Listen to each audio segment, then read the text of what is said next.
wabarakatuh.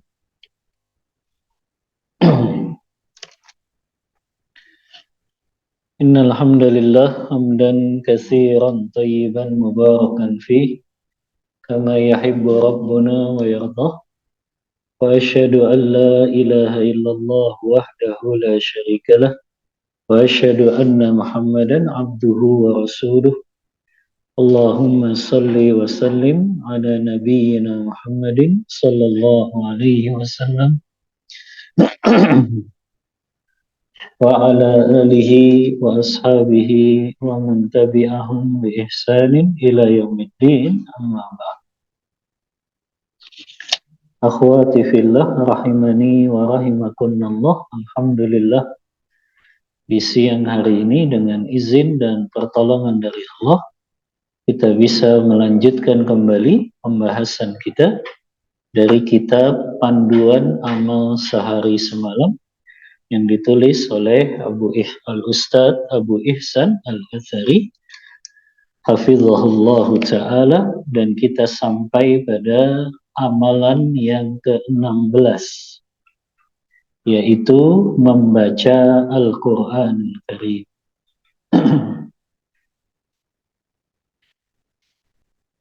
Yang pertama, ummahat,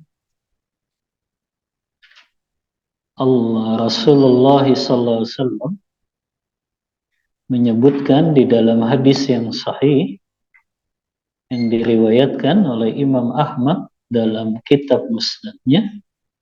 Hadis ini disahihkan oleh Syekh Albani. Kata Rasulullah SAW, Ahlul Qur'ani hum ahlullah wa khassatuhu.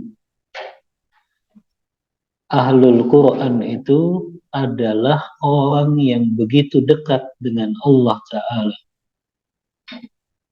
Bahkan mereka diperlakukan khusus oleh Allah Ta'ala. Di antara seseorang yang disebut sebagai Ahlul Quran, mereka adalah orang yang menggabungkan antara membaca, mentadabburi, dan juga mengamalkan isi Al-Quranul Karim. Maka bila seseorang ingin menjadi Ahlul Quran, yang Rasulullah sebutkan sebagai Ahlullah, keluarganya Allah, orang yang paling dekat dengan Allah, maka banyak-banyaklah dia membaca Al-Quranul Karim. Karena Al-Quran itu semakin sering dibaca, maka dia termasuk golongan Ahlul Quran, yaitu Ahlullahi wa khassatuh, orang yang begitu dekat dengan Allah, bahkan diperlakukan khusus oleh Allah Ta'ala.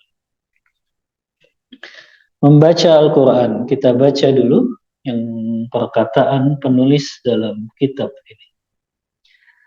Membaca Al-Quran adalah ibadah yang tidak patut ditinggalkan oleh seorang muslim, apapun alasannya. Entah karena kesibukan duniawi, ataupun karena mengalami sakit, juga dalam setiap situasi dan kondisi. Membaca Al-Quran termasuk zikir kepada Allah yang sangat agung. Sebagaimana zikir pada umumnya, amalan ini pun berbuah pahala di sisinya. Bahkan Al-Quran, sepakat para ulama, zikir yang paling agung di sisi Allah adalah membaca Al-Quran Al-Karim. Oleh sebab itu, sepatutnya kita banyak mengisi waktu keseharian dengan membaca serta menghafal Al-Quran. Sehingga dengan demikian kita bisa menghatamkannya 1 bulan 1 kali. Sungguh membaca Al-Quran termasuk kesibukan yang utama dan akan memberikan pengaruh luar biasa terhadap jiwa. Di samping itu, Allah menjanjikan pahala yang besar, keutamaan yang sangat besar bagi siapa saja yang selalu membaca dan mempelajari Al-Quran. Sebagaimana firman Allah Ta'ala dalam surah Fatir ayat 29 dan 30. Dikasih tambahan ummahat, surah Fatir ayat 29 dan 30 ini disebutnya ayatul Qur'an. Ayatul Qur'an, ayat tentang keutamaan orang yang membaca Al-Quran. Disebutnya ayatul Qur'an, ayat yang menjadikan para pembaca Al-Quran itu begitu istimewa di sisi Allah Ta'ala. Allah berfirman, Innal ladzina yatluna kitaballah wa aqamus salata wa anfaqu mimma razaqnahum sirran wa alaniyah yarjuna tijaratan lan tabur. Kata Allah, sesungguhnya orang-orang yang selalu membaca kitabullah dan mendirikan salat dan menafkahkan sebagian dari rezeki yang kami anugerahkan kepada mereka, baik dengan diam-diam maupun dengan terang-terangan, mereka itulah yang mengharapkan perniagaan yang tidak akan pernah merugi di sisi Allah Ta'ala. Liyuwaffiyahum hujurahum wa yazidahum min fadlih, agar Allah menyempurnakan kepada mereka pahala mereka dan menambah kepada mereka dari karunia-Nya. Sesungguhnya Allah Maha Pengampun lagi Maha Mensyukuri. Nah, ini diantara keutamaan orang yang membaca Al-Quranul Karim.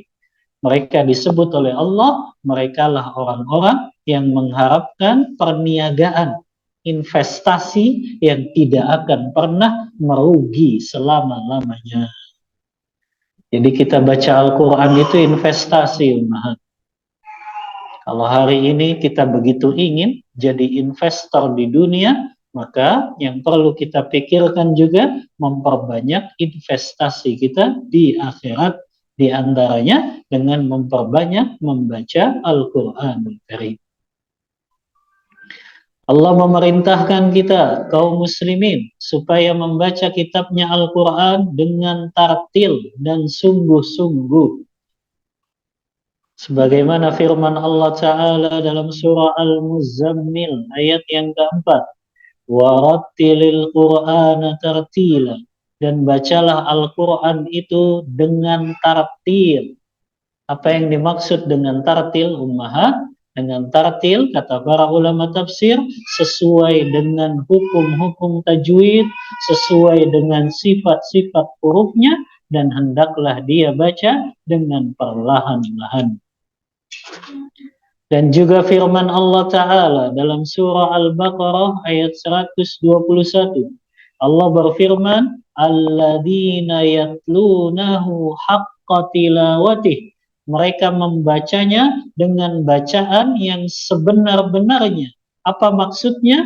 Membaca Al-Quran dengan memperhatikan hukum-hukum tajwid, kaidah-kaidah bacaan, mentadabburi kandungannya, dan mengamalkan isinya. Inilah yang disebut dengan yatlunahu haqqa tilawatih. Mereka membaca Al-Quran dengan sebenar-benarnya bacaan. Mereka baca sesuai hukum tajwid, sesuai kaidah-kaidah bacaan. Mereka membaca sambil mentadabburi dan memahami. Mereka membaca, tapi mereka juga mengamalkan isi Al-Quranul Karim. Mereka itu yang disebut sebagai Ahlul Quran. Hadis-hadis seputar keutamaan membaca dan menghafal Al-Quran. Hadis yang pertama, hadis yang masyhur, riwayat Bukhari dan Muslim dalam kitab sahih keduanya. Rasulullah sallallahu alaihi wasallam bersabda, khairukum man ta'allamal Qur'ana wa 'allamahu.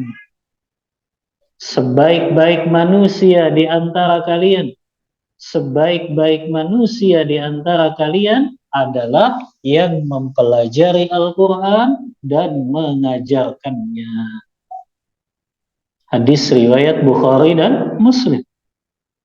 Ibnu Hajar Al-Asqalani pernah Anda sampaikan, Mahat, ya, ketika membawakan penjelasan tentang hadis ini, Beliau membawakan perkataan Abu Abdurrahman As-Sulami, yang dia meriwayatkan hadis ini dari sahabat Utsman bin Affan. Yang meriwayatkan hadis ini sahabat Utsman bin Affan. Khairukum man ta'allamal Qur'an wa 'allama. Sebaik-baik manusia di antara kalian yang mempelajari Al-Qur'an dan mengajarkannya. Kata Abu Abdurrahman As-Sulami, hadzal hadis alladzi maq'adani fi masjid Kufah. Hadis ini, kata beliau, yang menjadikan aku rela duduk di masjid Kufah dari mulai kekhalifahan Utsman bin Affan sampai kekhalifahan Hajjaj ibnu Yusuf. Perhatikan ummahat perkataannya Abu Abdurrahman. Hadis ini yang menjadikan aku rela duduk di masjid Kufah membacakan Al-Quran kepada manusia, maksudnya dia ajarin orang Al-Quran. Berapa lama? Dari mulai kekhalifahan Utsman sampai kekhalifahan Hajjaj ibnu Yusuf. Simak penjelasannya Ibnu Hajar Al-Asqalani dalam Fathul Bari, kitab yang menjelaskan hadis-hadis riwayat Bukhari. Kata Ibnu Hajar, kalau dihitungnya dari awal kekhalifahan Utsman sampai akhir kekhalifahan Hajjaj bin Yusuf, berarti totalnya kira-kira 72 tahun lama. 72 tahun Abu Abdurrahman ngajarin orang baca Al-Quran duduk di masjid Kufah. Ini kemungkinan yang pertama, kata Ibnu Hajar. Kalau dihitungnya dari awal kekhalifahan Utsman sampai akhir kekhalifahan Hajjaj bin Yusuf, itu lamanya adalah 72 tahun. Atau kemungkinan yang kedua, kata Ibnu Hajar, kalau dihitungnya dari akhir kekhalifahan Utsman bin Affan sampai awal kekhalifahan Hajjaj bin Yusuf, itu kira-kira sekitar 38 tahun. Subhanallah. Abu Abdurrahman, dia termotivasi ngajarin orang baca Al-Quran gara-gara hadis ini, ummahat. Dia termotivasi baca Al-Quran gara-gara hadis ini. Sebaik-baik manusia, kata Rasulullah, sebaik-baik manusia bukan yang banyak hartanya, bukan yang bagus mobilnya, bukan yang mewah rumahnya, tapi mereka yang senantiasa belajar baca Al-Quran dan mereka ngajarin orang baca Al-Quran. Cukup kayaknya hadis ini, ummahat, untuk memotivasi kita senantiasa jadi pembelajar Al-Quran dan jadi orang yang mengajarkan Al-Quran. Apalagi yang mau kita harapkan kecuali rekomendasi Rasulullah, sebaik-baik manusia di muka bumi ini mereka yang belajar Al-Quran dan mereka yang mengajarkan Al-Quran. Maka para ummahat gak perlu malu untuk terus belajar Al-Quran. Walaupun usianya mungkin sudah 50 tahun, sudah 60 tahun, sudah 70 tahun, ya. Rata-rata di sini di atas 50 tahun kan ya. Gak perlu malu.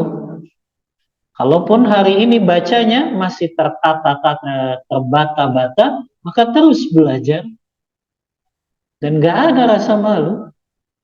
Ya, karena Rasulullah katakan apa? Sebaik-baik manusia mereka yang membaca, belajar Al-Quran Karim. Maka tidak ada rasa gengsi, ummahat. Walaupun bacanya masih terbata-bata, terus belajar.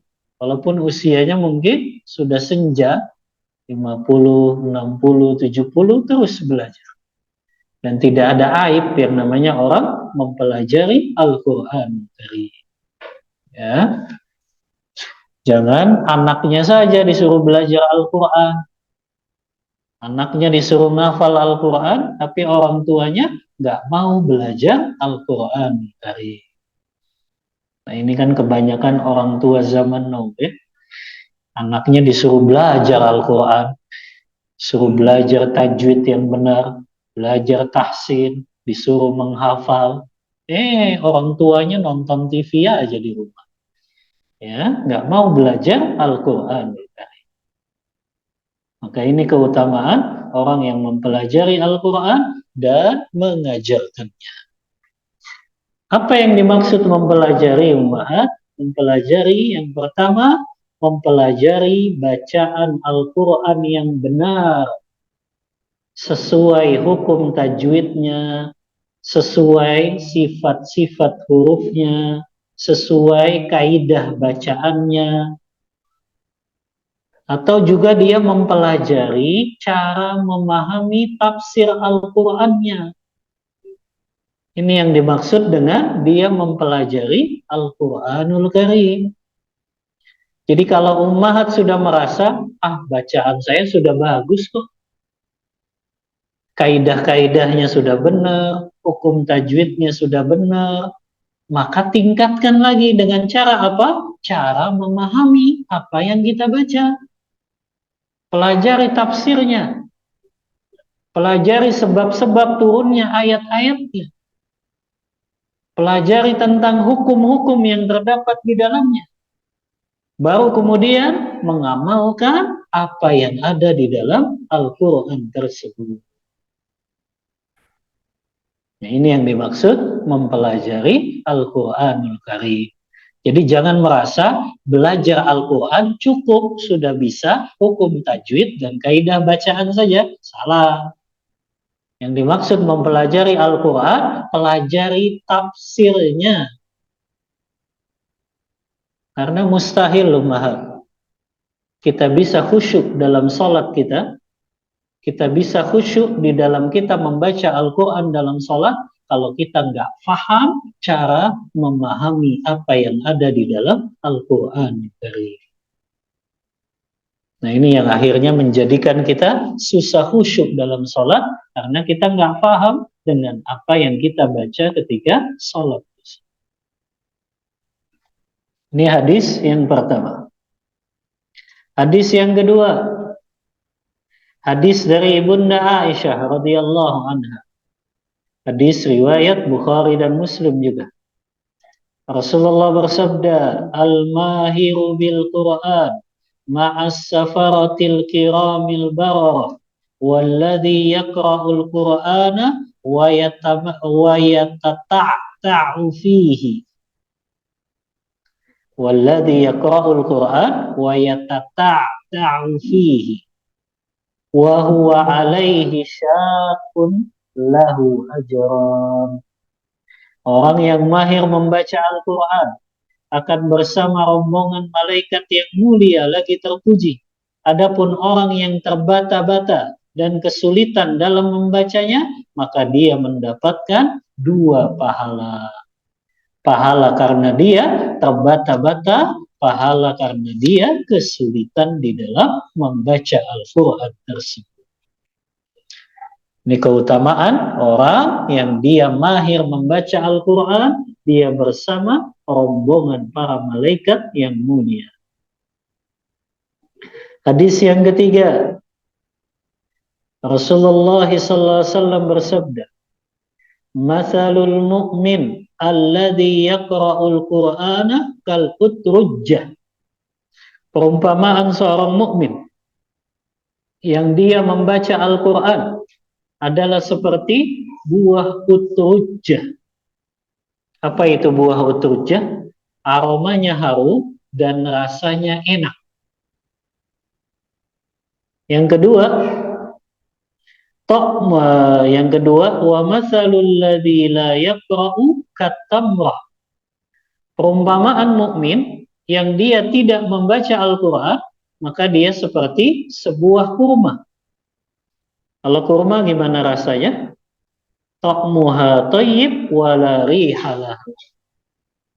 Kurma itu tidak memiliki aroma, tapi tetap manis rasanya.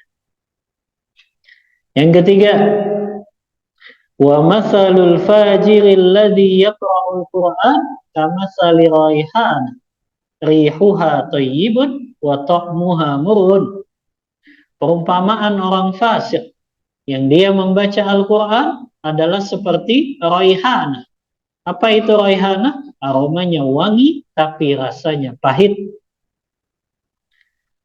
Wa mathalu fajiri alladzi la yaqra'ul Qur'an kamatsalil hanzalah ta'muha murun wa la rihalaha. Sedangkan perumpamaan orang fasik yang tidak membaca Al-Qur'an seperti halnya al-hanzalah, rasanya pahit, tidak memiliki aroma. Rasulullah membuat 4 perumpamaan ini. Yang pertama, mukmin dan rajin baca Al-Quran, maka dia perumpamaannya seperti apa? Utrujah. Buah itu aromanya harum dan rasanya enak. Buah apa ummahat? Aromanya harum, rasanya enak. Buah apa kalau di Indonesia? Hah? Jeruk emang aromanya enak. Hah? Enak ya? Ya. Apalagi selain jeruk? Durian. Ya. Nah, ini perumpamaan mukmin, dia mukmin beriman kepada Allah dan dia rajin baca Al-Qur'an. Perumpamaannya kayak buah ini. Aromanya harum, rasanya juga enak. Maka yang kedua, dia mukmin tapi jarang baca Al-Quran atau bahkan nggak pernah. Maka dia diperumpamakan seperti kurma. Masih bagus sih, karena kurma itu manis rasanya, tapi nggak memiliki aroma. Tapi sayang, dia mukmin tapi nggak baca Al-Quranul Karim. Yang ketiga, orang fasik, orang jahat, biasa maksiat, tapi dia masih sempat baca Al-Quran. Maka itu diperumpamakan seperti raihanah. Aromanya wangi, tapi rasanya pahit. Yang keempat, yang lebih parah ini, orang fasik nggak baca Al-Quran lagi. Maka dia sudah nggak ada aromanya, rasanya pahit pula. Maka semoga kita menjadi golongan yang pertama ya, yang kita beriman dan juga rajin membaca Al-Quranul Karim. Hadis yang keempat, hadis Abu Umamah radhiyallahu anhu. Kata Rasulullah, "Iqra'ul Qur'an fa innahu yaji'u yaumal qiyamah syafi'an li ashabi." Bacalah Al-Quran, karena ia akan datang pada hari kiamat sebagai pemberi syafaat bagi pembacanya. Di garis bawahi ummahat, Al-Quran ini bisa jadi pembela kita di hari kiamat kalau kita penuhi 4 haknya. Al-Quran ini bisa jadi pembela kita pada hari kiamat kalau kita penuhi 4 haknya. Apa saja itu hak Al-Quranul Karim? Yang pertama, membacanya. Yang kedua, memahami atau mentadabburinya.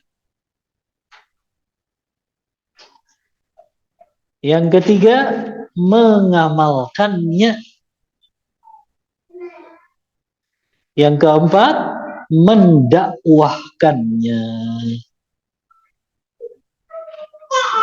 Inilah yang kita harus memilih ummah. Karena Al-Quran bisa jadi 2. Hujjatun laka au alaika. Al-Quran itu jadi pembela kita pada hari kiamat, atau justru Al-Quran akan menuntut kita pada hari kiamat karena kita tidak tunaikan 4 haknya ini. Membacanya, memahami atau mentadabburinya, mengamalkan atau berhukum dengannya, yang keempat mendakwahkannya. Baru Al-Quran bisa memberikan syafaat kepada kita pada hari kiamat nanti. Yang kelima, keutamaan membaca Al-Quranul Karim. Man qara'a harfan min kitabillah falahu bihi hasanah wal hasanatu bi asyri amsalihha la aqulu alif lam mim harfun walakin alifun harfun wa lamun harfun wa mimun harfun. Hadis riwayat Tirmidzi disahihkan oleh Syekh Albani. Kata Rasulullah, barang siapa membaca satu huruf dari kitabullah Al-Quran, maka ia akan dapat satu kebaikan, dan satu kebaikan akan dibalas 10 kali lipat. Aku tidak mengatakan alif lam mim itu satu huruf, tetapi alif satu huruf, lam satu huruf, dan mim satu huruf. Berarti kita baca alif lam mim sudah mendapat 30 kebaikan. Nah, ini yang membedakan Al-Quran dengan hadis ummahat. Kalau Al-Quran kita baca, setiap hurufnya itu 10 kebaikan. Tapi kalau hadis kita baca, enggak setiap hurufnya 10 kebaikan. Makanya ini ketika mendefinisikan bedanya hadis qudsi dengan Al-Quran, ulama menjelaskan Al-Quran dibacanya satu huruf 10 kebaikan. Tapi kalau hadis qudsi enggak. Cukup dia baca hadis itu saja dia dapat kebaikan. Hadis yang ke-6, keutamaan membaca Al-Quran. Rasulullah SAW bersabda dalam hadis yang diriwayatkan oleh Imam Tirmidzi juga. Hadis ini dihasankan oleh Syekh Albani. Kata Rasulullah, yaji'ul Qur'an yaumal qiyamati fayaqul ya rabbi hallihi fayulbasu tajal karamah thumma yaqulu ya rabbi zidhu fayulbasu khullatal karamah thumma yaqulu ya rabbi irda anhu fayuqalu lahu iqra warqa wa tuzad bikulli ayatin hasan. Rasulullah bersabda, Al-Quran akan datang pada hari kiamat dan Al-Quran akan berkata, wahai Rabbku, hiasilah hiya. Siapa di sini yang dimaksud? Penghafal Al-Quran. Maka dia pun dipakaikan mahkota kemuliaan. Lalu Al-Quran berkata lagi, wahai Rabbku, tambahkanlah untuknya. Maka dia pun dipakaikan jubah kemuliaan. Lalu Al-Quran berkata lagi, wahai Rabbku, ridhoilah dia. Maka Allah pun meridhoinya, kemudian dikatakan kepadanya, penghafal Al-Quran, bacalah dan naiklah, untuk tiap-tiap ayat akan ditambahkan bagimu 1 pahala. Lihat, penghafal Al-Quran begitu tinggi nanti derajatnya. Karena nanti Allah akan suruh, naiklah, terus naik sampai bacaan ayatmu yang terakhir. Nah, ini kemuliaan mereka yang menghafalkan Al-Quranul Karim. Tapi bukan sekedar dihafal ya, Umar. Dihafal, dimurojaah, juga diamalkan isi dari Al-Quranul Karim tersebut. Kemudian adab-adab pembaca Al-Quran. Yang pertama, mengikhlaskan niat karena Allah semata. Karena membaca Al-Quran termasuk ibadah yang sangat agung. Allah berfirman, wa ma umiru illa liya'budullaha mukhlishina lahuddin. Padahal mereka tidak disuruh kecuali beribadah kepada Allah dengan memurnikan ketaatan kepadanya dan menjalankan agama yang lurus. Rasulullah SAW juga bersabda, Iqra'ul Qur'ana, bacalah Al-Quran, wabtaghu bihi Allah azza wa jal min qabli an ya'tiya qaumun yuqimunahu iqamatal qidah yata'ajjalunahu wa la yata'ajjalun. Bacalah Al-Quran, jadikanlah ia sarana untuk mengharap wajah Allah sebelum datang suatu kaum yang menegakkannya seperti anak panah. Mereka menyegerakan ganjaran membacanya di dunia serta tidak mengharapkan balasan pahala di akhirat nanti. Hadis riwayat Imam Ahmad disahihkan oleh Syekh Su'aib Arman. Yang kedua, adab membaca Al-Quran. Membaca dengan sepenuh hati, merenungi apa yang kita baca dan memahami makna-maknanya. Dianjurkan agar membaca Al-Quran dengan hati yang khusyuk, seolah-olah kita diajak bicara oleh Allah, sebab Al-Quran adalah kalamullah. Yang ketiga, membaca dalam keadaan suci, dan ini sebagai bentuk pengagungan terhadap kalamullah.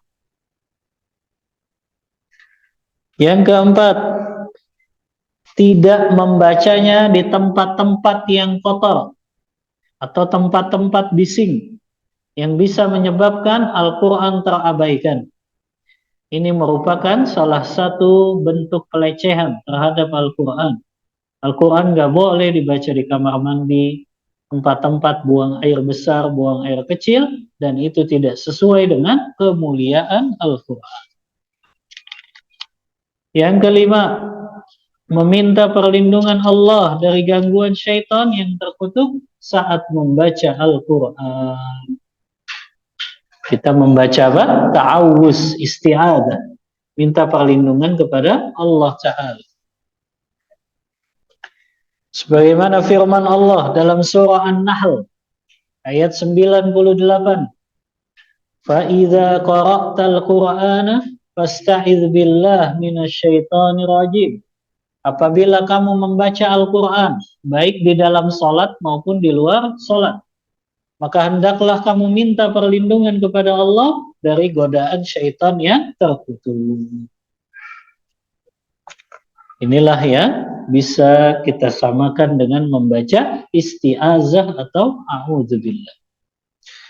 Maksudnya agar syaitan tidak kuasa menghalangi kita dari membaca Al-Quran atau dia tidak mengganggu kesempurnaan baca Al-Quran. Adapun Bismillahirrahmanirrahim, jika kita memulai dari bacaan awal surat, maka kita diharuskan membacanya. Dan jika kita memulainya dari pertengahan surat, kita tidak perlu membacanya, kecuali surah At-Taubah, kita tidak mengawalinya dengan basmalah. Ini yang kelima. Yang keenam,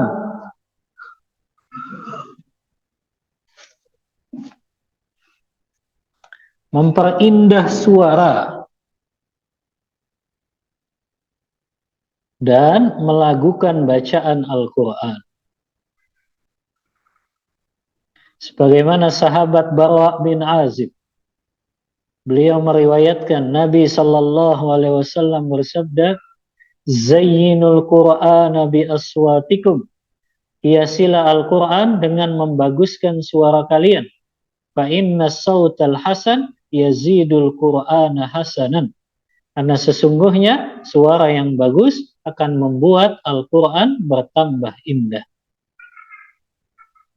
Hadis yang kedua, Rasulullah bersabda, Ma adzinallahu li syai'in. Tidaklah Allah mendengarkan sesuatu seperti dia mendengarkan seorang nabi membaca Al-Quran dengan suara merdu dan mengeraskan suaranya. Namun, jika ada yang terganggu karena bacaan yang keras, seperti orang ketika tidur dan salat, maka kita melirihkan bacaan kita supaya tidak mengganggu mereka. Nabi SAW menemui para sahabat yang sedang mengerjakan sholat dan membaca Al-Quran dengan keras. Maka Rasulullah bersabda, sesungguhnya sholat itu sedang bermunajat kepada Rabb-nya. Maka hendaklah ia memperhatikan munajatnya tersebut dan janganlah kalian mengeraskan bacaan Al-Quran terhadap sebagian yang lain. Hadis riwayat Ahmad disahihkan Syekh Al-Albani. Yang ketujuh, melakukan sujud tilawah ketika membaca ayat-ayat sajadah. Kapanpun waktunya itu, siang dan juga malam. Ayat-ayat sajadah. Ada berapa ummahat ayat sajadah dalam Al-Quran? Ada berapa? Ayat sajadah dalam Al-Quran ada berapa? 15. Ya.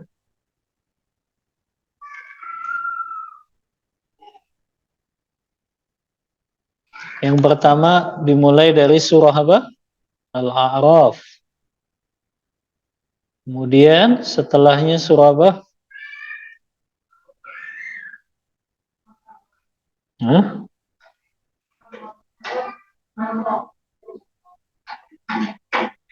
Ar-Ra'd. Al-A'raf ayat 206. Ar-Ra'd ayat 15. An-Nahl ayat 50. Al-Isra ayat 109. Maryam ayat 58. Al-Hajj ayat 18. Al-Hajj juga ayat 77. Al-Furqan ayat 60. An-Naml ayat 26. As-Sajadah ayat 15. Fussilat ayat 38. Shad ayat 24. Kemudian An-Najm ayat 62. Al-Insyiqaq ayat 21. Al-Alaq ayat 19. Nah itu ya, ayat sajadah di dalam Al-Qur'anul Karim. Yang ke-8. Nah, ummahat berkaitan dengan sujud tilawah. Ini berlaku bagi yang membaca saja atau yang mendengar juga sujud tilawah?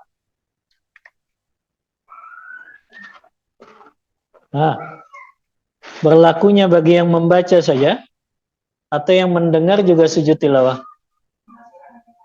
Sama dua-duanya ya. Yang mendengar dan yang membaca. Jadi kalau ada ummahat lewat di masjid di dalam, tiba-tiba dengar orang baca Al-Quran pas sujud tilawah, maka boleh ikut sujud tilawahnya.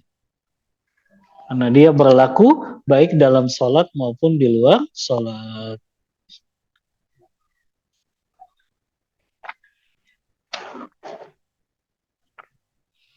Yang ke-8, tidak menghatamkan kurang dari 3 hari. Rasulullah SAW menyebutkan dalam hadisnya, Iqra'ul Qur'ana fi kulli syahr. Hatamkanlah Al-Quran setiap bulan. La yafqahuhu man yaqra'uhu fi aqalli min thalath. Tidak akan memahaminya orang yang menghatamkannya kurang dari 3 hari.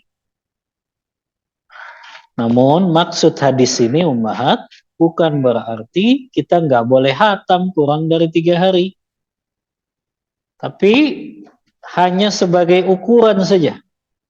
Kalau kurang dari 3 hari, maka itu yang bacanya nggak khusyuk biasanya. Karena banyak apa? Banyak kekurangan-kekurangannya. Ya.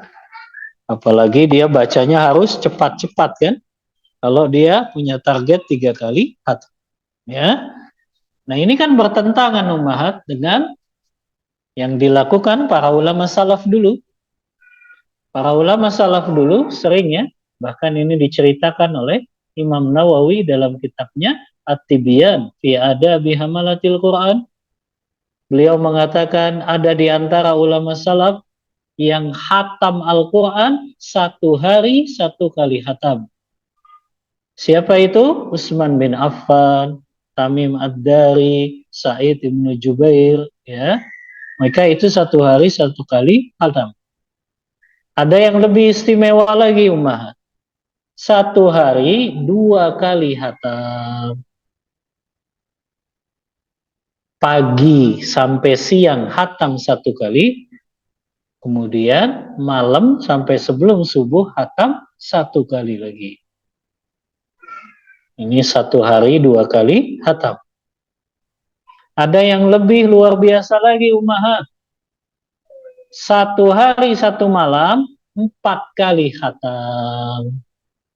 Allah. Ya, siang 2 kali, malam 2 kali. Subhanallah ya. Jauh sekali dari kehidupan kita. Bahkan kata Imam Nawawi dalam kitabnya At-Tibyan, ada di antara salaf yang mereka 1 hari 1 malam 8 kali khatam. Berarti 1 hari berapa ummahat? Nah, pagi 4 kali, malam 4 kali. 8 kali totalnya. Dalam 1 hari. Yang lebih menggetarkan jiwa lagi kan, Utsman bin Affan. Beliau pernah menghatamkan Al-Quran dalam 1 kali sholatnya. Ini lebih ya menggetarkan lagi. 1 kali sholatnya, sholat sunnah di sini, beliau bisa hatamkan Al-Quranul Karim. Ya. Maka perintah untuk tidak hatam dalam 3 hari itu dikhawatirkan dia bacanya nggak tartil, keburu-buru, karena targetnya banyak. Maka kita katakan justru membaca Al-Quran yang baik itu perlahan-lahan ummahat. Bahkan kata Imam Mujahid, muridnya Abdullah bin Abbas, beliau mengatakan seseorang ya dia membaca Al-Quran tapi tanpa dipahami. Walaupun dia cepat hatamnya, maka tidak lebih baik daripada orang yang dia belum pernah kali hatam, ya, tapi dia mempelajarinya dengan baik. Ya. Jadi lihat ya perbedaannya, orang yang dia betul-betul membaca Al-Qur'annya, memahaminya itu dengan sesuai apa yang dicontohkan Rasulullah. Ya. Nah, ini 8 adab yang berkaitan dengan membaca Al-Quran. Ditambahkan ummahat, ada yang kurang di situ. Yang ke-9, apa adab yang ke-9? Adab yang ke-9 adalah ya, hendaknya menghadap kiblat ketika membaca Al-Quran.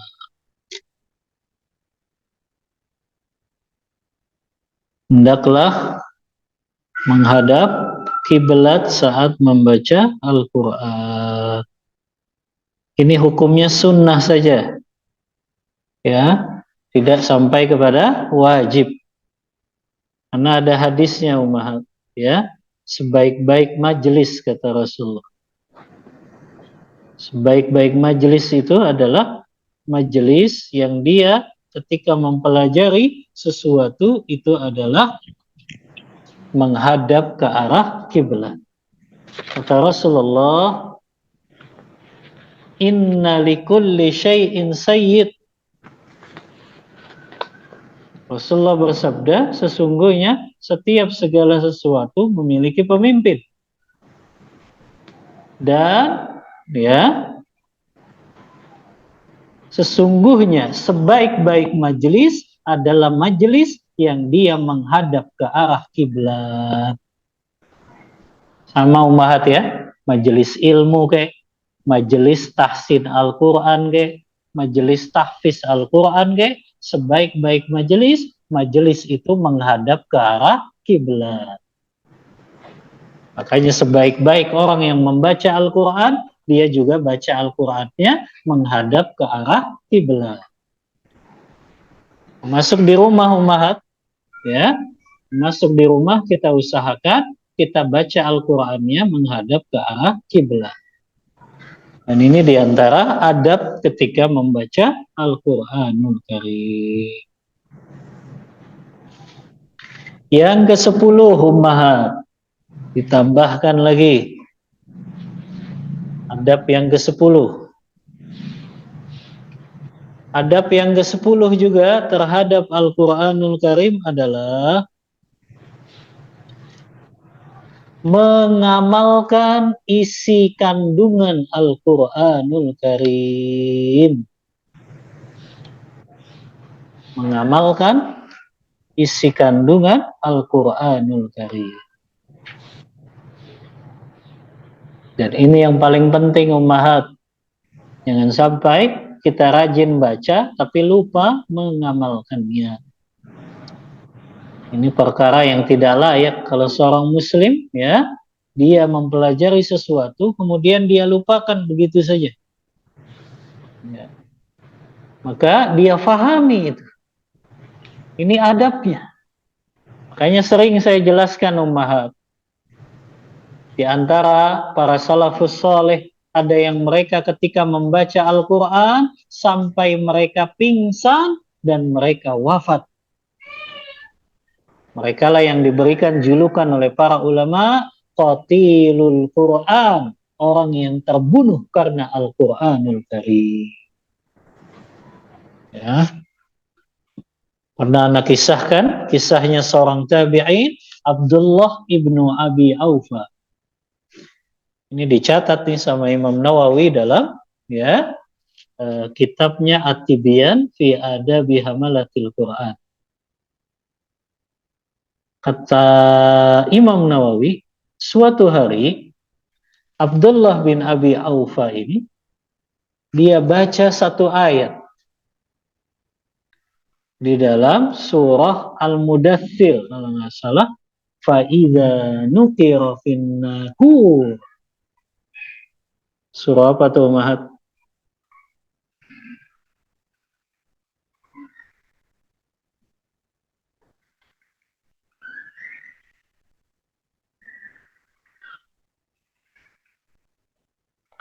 Fa idza nuqira fin naqur fadzalika yauma idzin yaumun asir.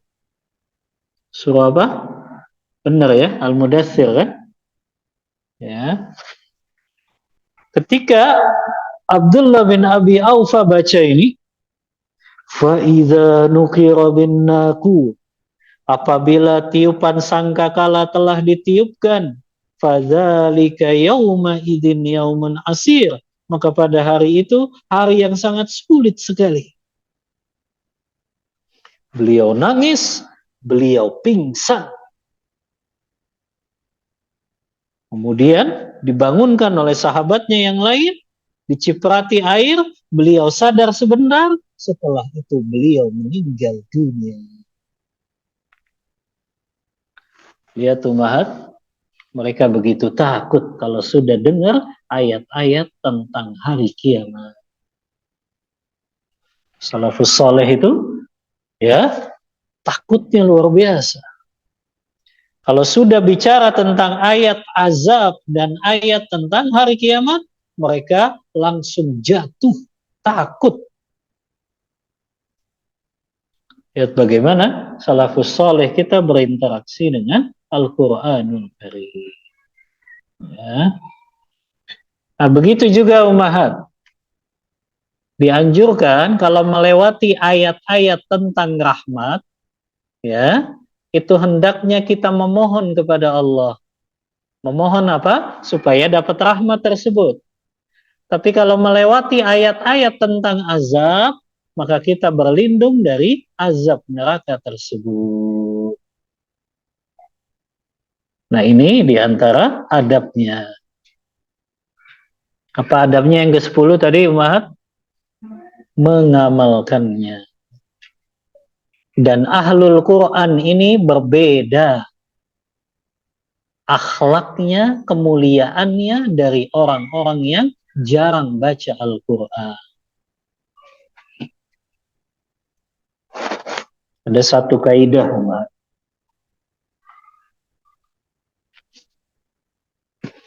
Al-Quran ini yang kita baca harus membawa perubahan dalam kehidupan kita.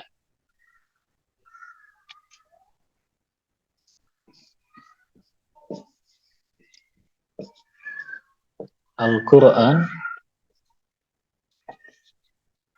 yang kita baca harus membawa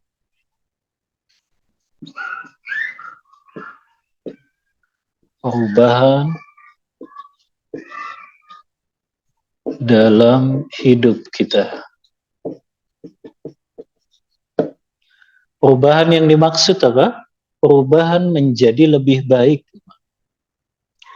Jangan orang itu sudah sering interaksi dengan Al-Quran, tapi kok kehidupannya nggak berubah. Gibahnya masih jalan, caci maki saudaranya masih hobi, makan harta haram juga gemar. Artinya Al-Quran yang dia baca kok nggak bawa perubahan. Berarti ada yang salah itu. Ya, Anak kutipkan beberapa perkataan ulama salaf. Di antaranya perkataan sahabat Abdullah bin Mas'ud radhiyallahu anhu tentang adab orang yang sering berinteraksi dengan Al-Quran.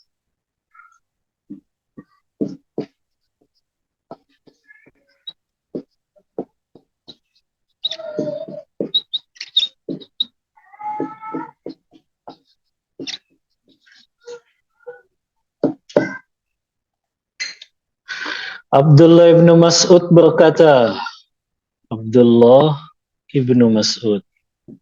Ini nggak ada di kitab Ummahat, tambahan saja dari kitab At-Tibyan fi Adabi Hamalatil Quran. Abdullah bin Mas'ud berkata, Yambaghi lihamilil Quran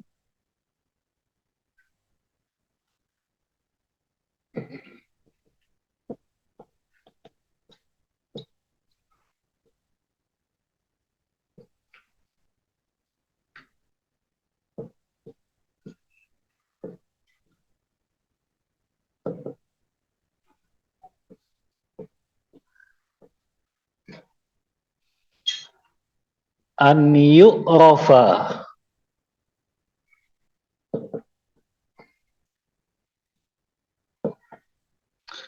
bilailihi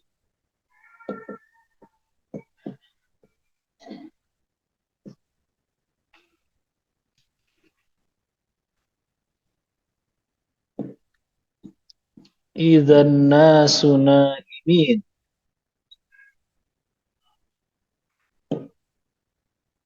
naimun afwan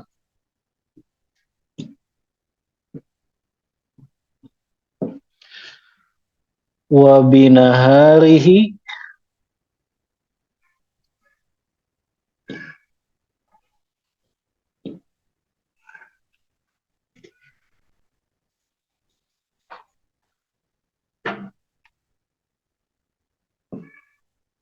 wa binaharihi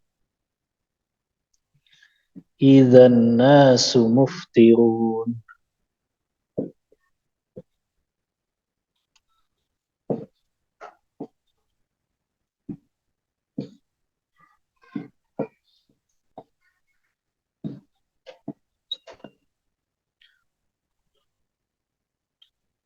Wa bibukaihi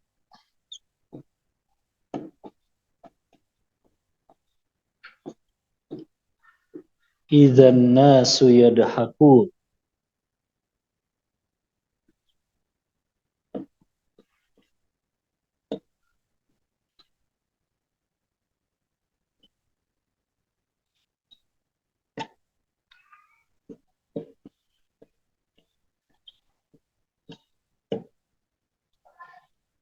wa bisomtihi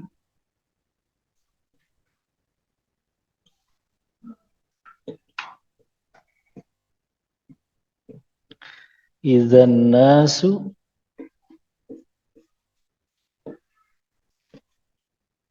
yakhudun.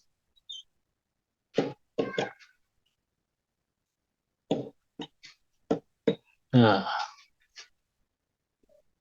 baca Umahat, baca tidak? Udah nggak usah diartiin kan ya? Idzan nasu yakhudun.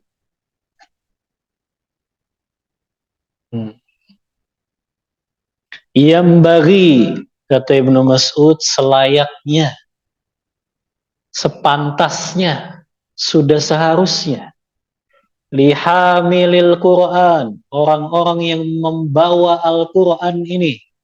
Yang membawa Al-Quran maksudnya orang yang dia penghafal Al-Quran, orang yang dia sering berinteraksi dengan Al-Quran. Apa yang harusnya mereka lakukan? Kata beliau, an yu'rafa bilailihi idzan nasu naimun. Harusnya mereka bangun di waktu malam di saat manusia yang lain tidur. Ya tuh Mahat. Ahlul Quran tuh beda. Jangan samakan dengan orang yang nggak biasa baca Al-Quran. Ya, Ahlul Quran itu di malam hari mereka bangun, bukan malah asik tidur. Ini Ahlul Quran. Hendaknya mereka di malam hari mereka bangun di saat manusia yang lain tidur. Makanya kalau kita baca kisah salafus soleh, berapa banyak di antara mereka yang di malam hari mereka justru bisa menghatamkan Al-Quran. Bahkan Imam Nawawi sampai mengisahkan ada yang di antara ulama salaf satu hari 4 kali hatam. Siang hari 2 kali hatam, malam hari 2 kali hatam. Ya, subhanallah, nggak kebayang Ummahat ya. Ini karena mereka hafal Quran, jadi cepat gitu. Ya, makanya mereka akan hidupkan malam-malamnya dengan membaca Al-Quranul Karim. Makanya Ummahat, baca Al-Quran yang paling afdol kapan? Malam hari. Ya, malam hari itu baca Al-Quran yang paling afdol, tapi itu yang paling banyak kita lalaikan.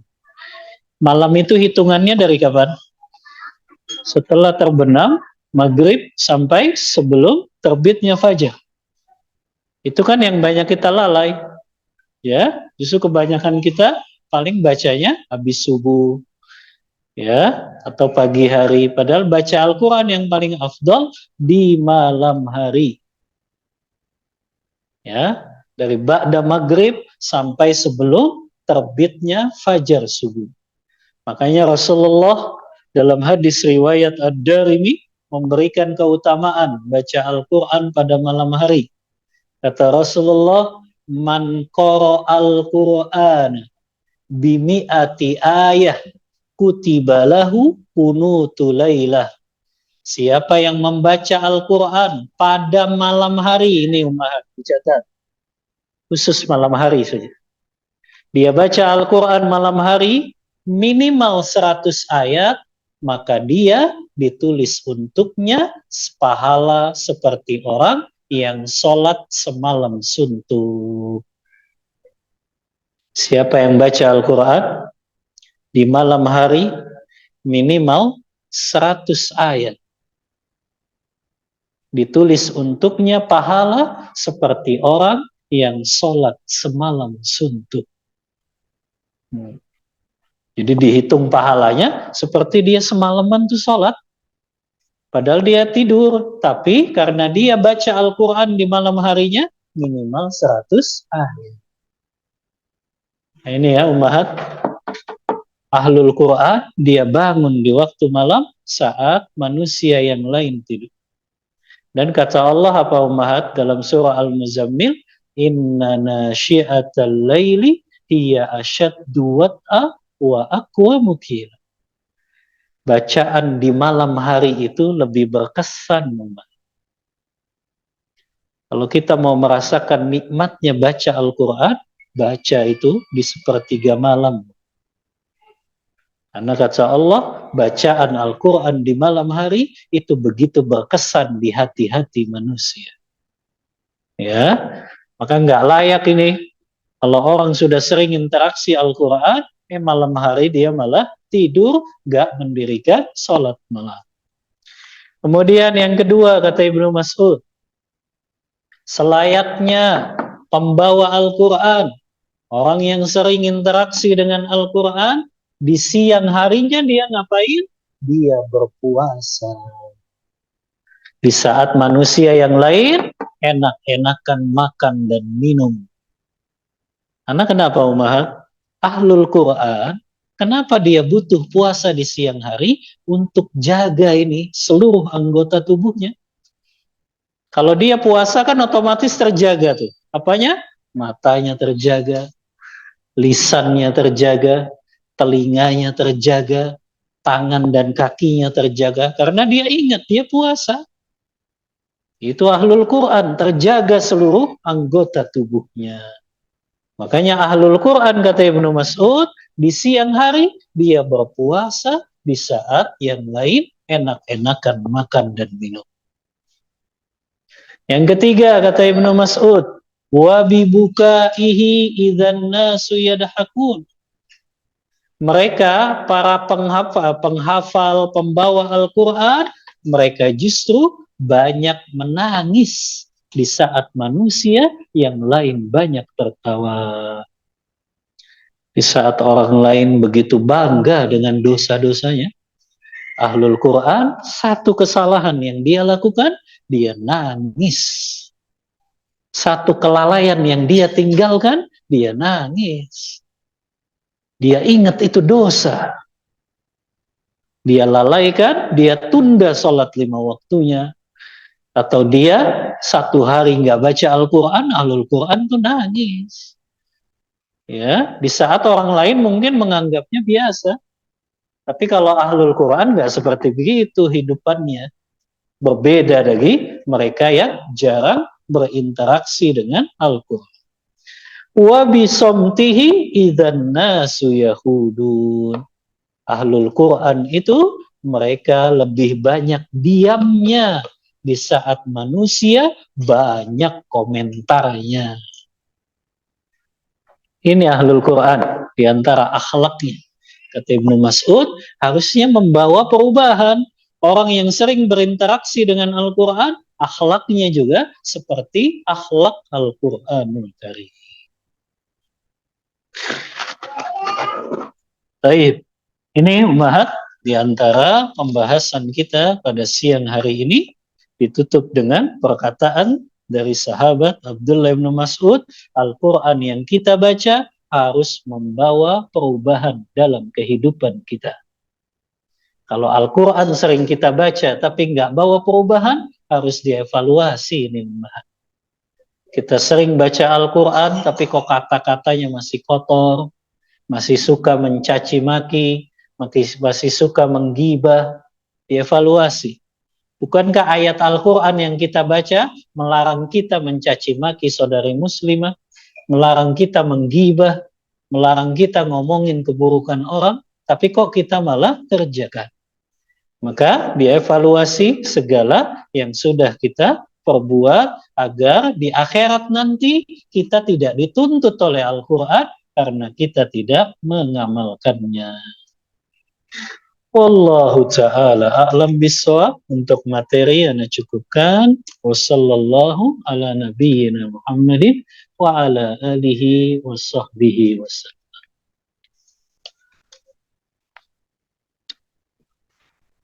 Bismillah, Ustadz izin bertanya. Apakah diperbolehkan membaca Al-Quran menggunakan baju rumahan seperti daster? Membaca Al-Quran adabnya menutup aurat ummahat. Kalau daster nutup aurat tidak? Hah? Nutup aurat tidak daster? Nutup aurat nggak ummahat? Kalau tidak nutup aurat maka tidak layak membaca Al-Quran dengan hanya menggunakan daster saja. Maka diantara adabnya dalam keadaan menutup auratnya secara sempurna. Ya.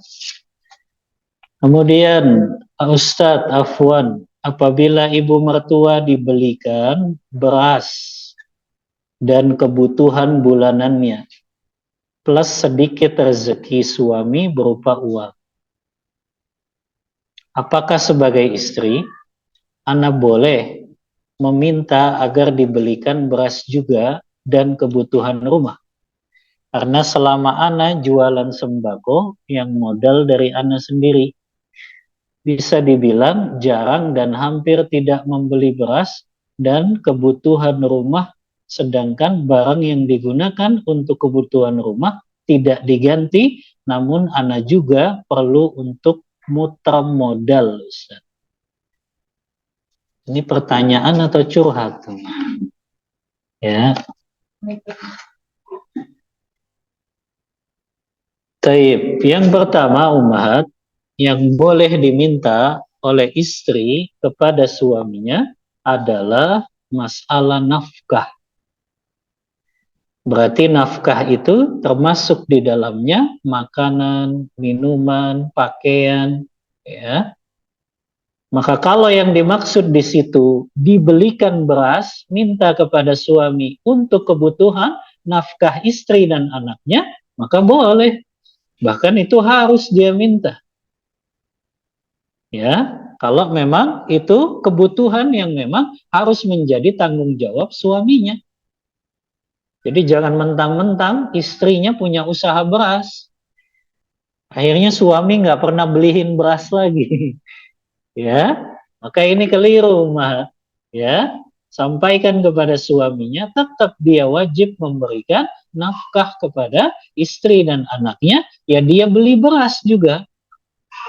Jangan dia malah mengambil beras dari istrinya, padahal itu istrinya untuk jualan.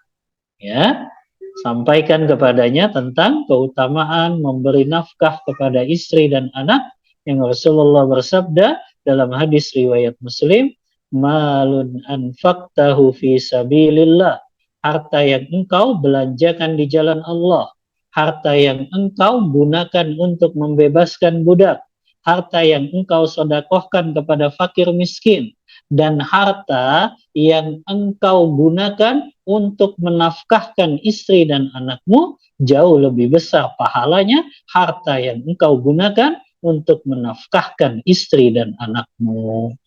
Maknanya pahalanya jauh lebih besar. Maka boleh ya sang istri minta haknya berupa nafkah kepada suami untuk membelikan beras juga. Wallahu ta'ala a'lam bissawab. Ustadz, adakah bacaan doa yang sahih setelah kita selesai membaca Al-Quran? Ada ummahat baca doa kafaratul majlis. Subhanakallahumma wa bihamdika asyhadu an la ilaha illa anta astaghfiruka wa atubu ilaik. Itu bacaan yang sahih, ummahat. Selesai baca Al-Quran, kita baca apa? Doa kafaratul majlis. Bagaimana cara agar mudah menghafal Al-Quran, Ustaz? Ini beda-beda, ummahat. Caranya yang pertama, harus ada niat dan tekad yang kuat. Yang kedua, berdoa minta pertolongan kepada Allah. Tapi ingat ya, niat dan tekad yang kuat di sini maknanya luruskan niatnya. Untuk apa dia menghafal Al-Quranul Karim? Kemudian dia memiliki waktu khusus yang dia gunakan untuk menghafal, dan waktu khusus yang dia gunakan untuk memurojaah hafalannya. Tapi bagusnya ummahat, kalau menghafal di sini, ummahat harus fokus. Berarti mondok selama 1 tahun. Ya, tapi susah ya kalau udah nikah ya. Ya, agak susah. Tapi kalaupun nggak bisa ya tadi berarti harus mengatur waktu khusus yang itu untuk menghafal dan ada waktu khusus untuk memurojaah. Tapi bagusnya ada ustazah yang mendampingi. Jadi ada setorannya gitu. Pokoknya tiap hari pagi-pagi harus setoran. Nanti sorenya harus murojaah. Ada waktu khusus, maka insya Allah dimudahkan dalam menghafal Al-Quran. Bagaimana hukumnya apabila kita membaca Al-Quran tanpa menutup aurat? Misal ketika akan tidur, kita ingin baca Al-Quran, tapi tidak memakai jilbab. Ini kurang beradab ummahat. Ya, ini kurang beradab kepada Allah. Harus dia baca Al-Quran dalam keadaan auratnya tertutup. Ya, karena membaca Al-Quran tidak menutup aurat ini dalam keadaan yang tidak beradab. Kecuali dia dalam keadaan kesulitan menutup auratnya. Ya, dia nggak punya pakaian lain yang bisa nutup aurat, baru itu diperbolehkan. Tapi selama dia punya pakaian yang bisa menutup auratnya, maka dia baca Al-Quran dalam keadaan menutup aurat. Wallahu ta'ala a'lam bishawab. Biasanya saat mengantri atau menunggu antrian di rumah sakit atau kantor pemerintah yang cukup lama, kami memilih baca Al-Quran. Tentu tidak tahu menghadap kiblat atau tidak. Bagaimana hukum membaca Al-Quran saat mengantri ini Ustaz? Boleh ummahat. Adapun menghadap kiblat itu sunnah saja, anjuran saja. Tapi dalam keadaan sulit seperti ini, kita di kendaraan, kita lagi ngantri, maka diperbolehkan sesuai dengan kemampuan kita saja. Fattaqullaha mastata'tum, bertakwalah kepada Allah sesuai dengan kemampuan kita. Maka lebih bagus kalau dia pilih membaca Al-Quran walaupun tadi tidak bisa menghadap kiblat, karena menghadap kiblat hukumnya sunnah anjuran saja. Allahu ta'ala a'lam bishawab. Ustaz izin bertanya, di sore hari anak saya ada jadwal les. Suami minta ana untuk mendampingi. Sementara ana sudah ada jadwal belajar rutin. Baik ana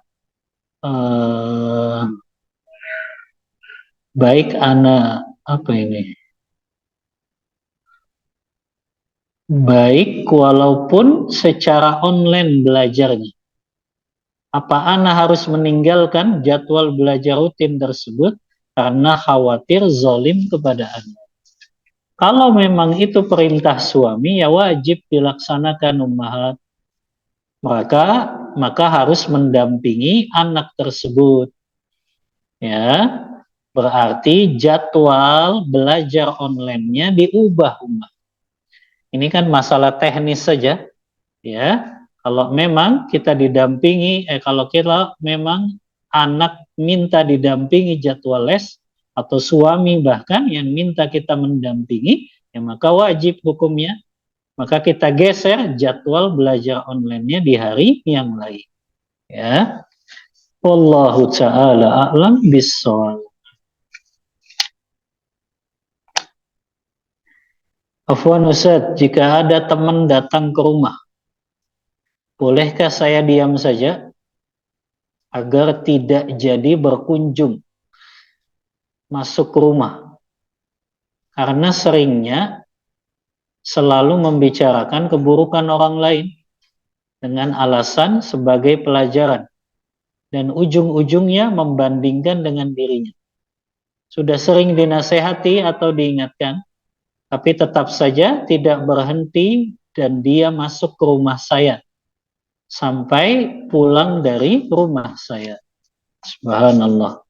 Kadang kita diuji nih dengan orang yang seperti ini, Ummahat. Ya, orang yang ternyata sukanya datang ke rumah tapi buat gosip saja. Maka nggak apa-apa, kita diamkan saja. Kalau dia ngetuk, Assalamualaikum, cukup kita jawab dalam hati saja. Ya, karena kita tahu orang yang bertamu ini justru akan mengantarkan kita pada maksiat kepada Allah. Dan ini diperbolehkan, ya, karena nggak ada kewajiban penghuni rumah harus selalu menerima tamu dari luar. Ya, yang ada kewajiban adalah kalau memang tamunya itu sudah menempuh jarak safar. Tapi kalau dia sering ke rumah kita, apalagi tadi seringnya malah membawa kepada maksiat, maka lebih baik tidak bergaul dengannya. Dan boleh nggak membukakan pintu untuknya. Wallahu ta'ala a'lam bissawab.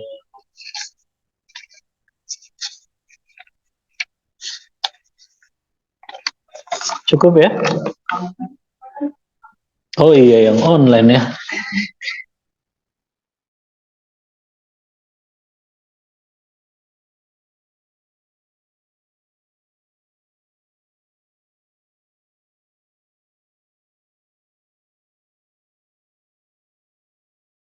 Oke.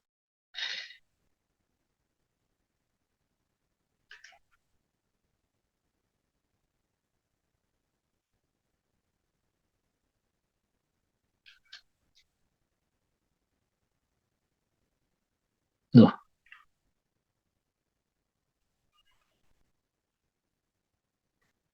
gimana Om Mahat ya?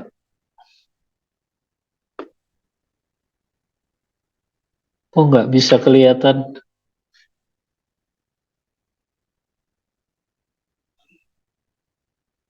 Afwan.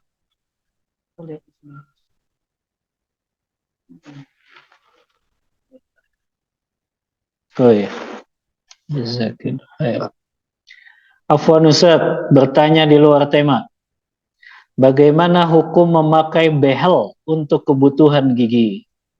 Syekh Utsaimin rahimahullah merinci tentang hukum memakai behel. Yang pertama, kalau memang dia memakai behel itu ada kebutuhan. Apa kebutuhannya? Memang giginya itu maju. Dan kalau dibiarkan, itu akan menjadikan jelek. Maka itu diperbolehkan. Kalau memang ada kebutuhan untuk memperbaiki giginya yang kurang rapi. Ini hukum yang pertama. Adapun yang kedua, kalau dia pakai behel, tapi untuk mempercantik, untuk memperindah, untuk gaya-gayaan, maka ini hukumnya haram, kata beliau. Sama saja dia tidak bersyukur dengan apa yang Allah ciptakan untuknya. Sama aja dia merubah ciptaan Allah Ta'ala. Maka itu hukum memakai behel ya, ada dua. Kalau itu memang kebutuhan, ada giginya yang perlu dirapihkan, boleh. Tapi kalau itu cuma untuk memperindah, mempercantik, maka hukumnya haram. Wallahu ta'ala a'lam bissawab. Untuk wanita haid, jika ingin membaca Al-Quran, apa wudhu dulu sebelumnya? Wanita haid dianjurkan, dia tetap berwudhu ketika akan baca Al-Quran. Tapi hukumnya anjuran saja. Tapi kalau dia mau langsung pun boleh. Karena hukum membaca Al-Quran bagi wanita haid, pendapat yang lebih kuat diperbolehkan. Yang tidak diperbolehkan adalah dia menyentuh mushaf secara langsung.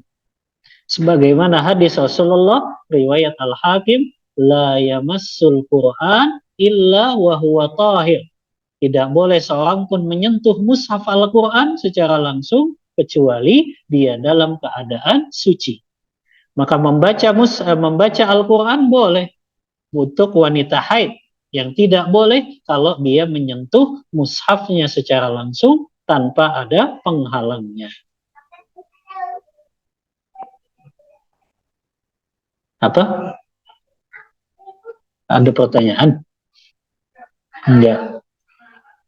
Apa hukum wanita haid berdiam diri di dalam masjid mengikuti kajian thalabul ilm? Ulama beda pendapat dalam masalah ini. Sebagian ulama membolehkan, tapi mayoritas ulama memang tetap melarang. Tapi wallahu a'lam ummahat, pendapat yang lebih kuat, kalau memang dia bisa menjaga darah haidnya tersebut tidak berceceran ketika dia di dalam masjid, maka itu diperbolehkan.